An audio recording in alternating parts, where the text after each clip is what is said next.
The following is a WRAL Fox 50 Character Matters special, sponsored by the North Carolina Department of Public Instruction. Stand up. Speak out. Stop bullying. Stop bullying. Stop bullying. Stop bullying. It got extremely violent. I was coming home with a new bruise every day. I was being hit with sticks. I had rocks thrown at me. People call you stupid, people won't sit with you at lunch, people won't put you on their team. I did not know if I was going to get hurt coming from school, going to school. I'd be called fat boy, Pillsbury Doughboy. I just couldn't handle school and the looks and the comments. There were some times that I really didn't want to go to school. Bullying. It happens every day in every school district in North Carolina. Tonight we'll examine the many issues surrounding bullying, how it affects our children, what schools are doing about it, and what resources are available to students and parents. Bullying is defined as unwanted aggressive behavior that involves a power imbalance. It's normally repeated over time and includes things like spreading rumors, making threats, verbal attacks, physical attacks, or excluding someone from a group. In North Carolina, it's against the law to bully. Bullying is a major problem. Your research statistics vary, but the majority of kids, meaning about 75% and upwards, report being bullied at some point or another by someone at school, whether that be through exclusion, alienation, physical aggression, cyberbullying. And by the very definition of bullying, it's a repetitive pattern of behavior that happens over time with the deliberate intention to harm another individual. I see the exclusion type where people get left out and they've been friends with someone for a long time. I see it in the social media realm where people are having cyberbullying and they can't escape it. I see it as the aggressive type, so it really affects all different ages. There's plenty of times that I wanted to tell the teacher, but it was just, I was really scared, terrified. So there were some times that I really didn't want to go to school. It made me feel mad and depressed and sad because I didn't know what to do. I was actually scared of walking to school by myself. I did not feel safe at all. My house wasn't really far away, but I just did not feel safe. I didn't feel comfortable walking to school. I did not know if I was going to get hurt.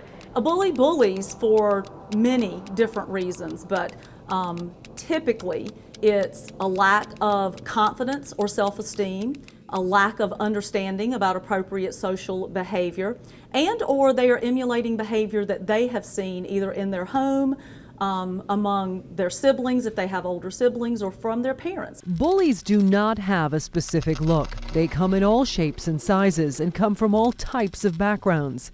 They could be a classmate, a teammate, or even a friend. So a bully is a bully because he or she doesn't have an understanding of how to engage appropriately in a social setting. At Broughton High School in Raleigh, several students endured years of torment before they found their voice in the theater arts program. They have finally put their bullying experiences behind them and today are practicing for the upcoming school musical.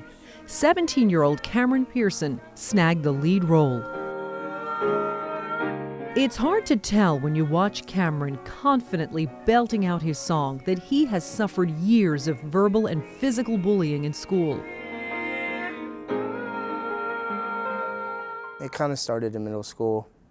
In elementary school, it wasn't really, I thought they were just joking around, but when middle school hit, the physicality started coming in. Cameron was born and grew up in Oklahoma. He remembers clearly what the bullies said and what they did. I'd be called fat boy, Pillsbury Doughboy.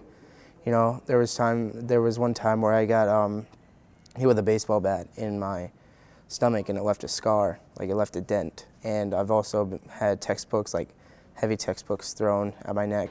Even though Cameron's mother taught at the very same school, he never told her what was going on. Cameron says he didn't want to worry his mother.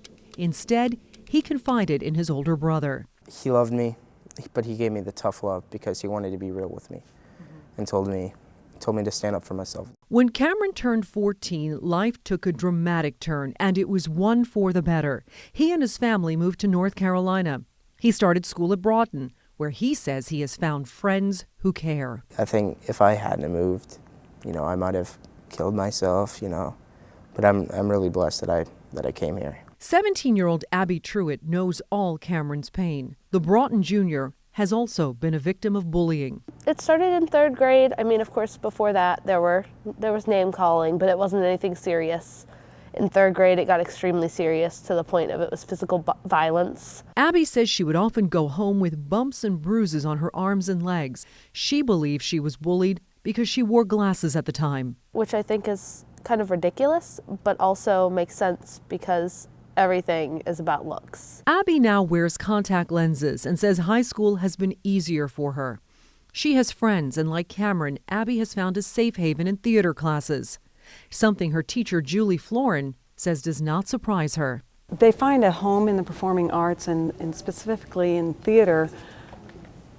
You can come in and you might be considered different by the regular school population, but you come into theater and you're accepted because you're different, and you can become someone different. Abby and Cameron have promising futures ahead of them. Both have advice for others who are being bullied. You need to find your own clique, your own type of people. I don't tolerate bullying in any form. Just don't give up. For more information about bullying and bully prevention, visit charactermattersnc.com, stopbullying.gov, and check out the free resources tab on bullyfree.com. How do you think schools and communities can prevent bullying? Share your opinion with us on Twitter using the hashtag CharacterMatters.